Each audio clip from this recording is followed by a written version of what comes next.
पूज्य गुरुदेव के चरणों में बारंबार नमोस्तु नमोस्तु नमोस्तु। गुरुदेव, आचार्य भगवान विद्यासागर जी महाराज को जितना आप अच्छे से जानते हो इतना शायद ही है कि और कोई जानता होगा। गुरुदेव, आचार्य भगवान ने बुंदेलखंड की धरा पे अपना बहुत ही अमूल्य समय व्यतीत किया हुआ है।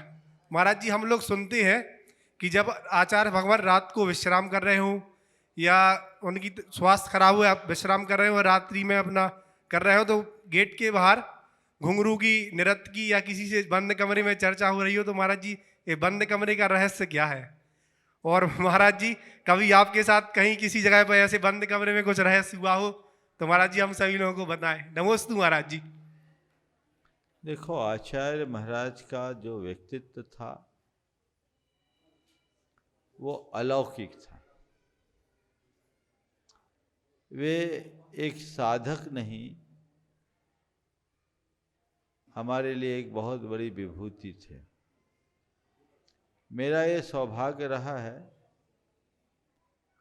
कि मैं जब भी संघ में रहा, जितने दिनों भी रहा, उनके चरणों में ही रात्रि विश्राम किया, उनके साथ ही किया।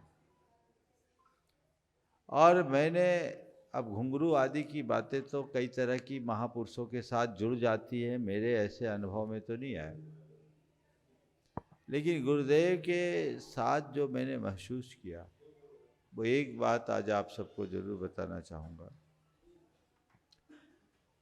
उनके कमरे में घुप अंधेरा रहता था, हाथ पर हाथ न दिखे ऐसा अंधेरा, रात्रि में प्रकाश नहीं रखते, और वो मध्य रात्रि की सामायिक किया करते थे।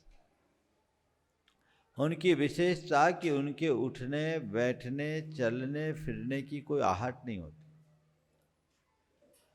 कब उठ के बैठे कब लेटे इसका पता नहीं, कब आपके बाजू से निकल जाए आपको पता नहीं लगे, आहट रहित।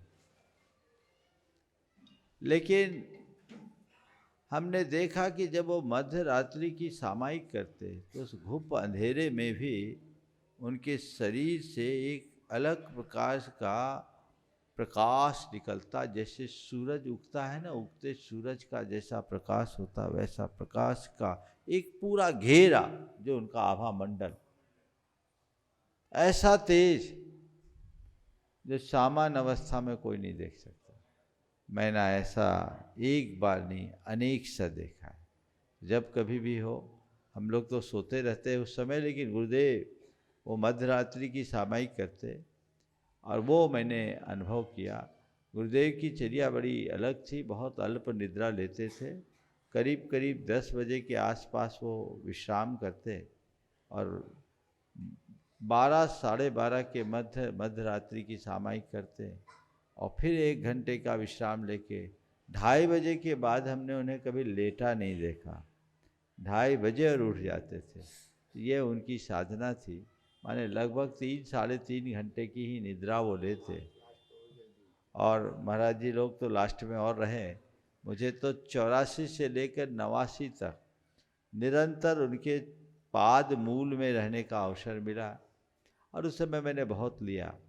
89 से निरंतर हम लोगों का बिहार बाहर चला, बीच बीच में आना जाना हुआ, जब भी प्रवास रहा तो उनके निकट ही रहे। लेकिन ये जो चीज़ें देखी है वो अद्भुत है, समझ गए। नमोस्तु गुरुदेव, नमोस्तु।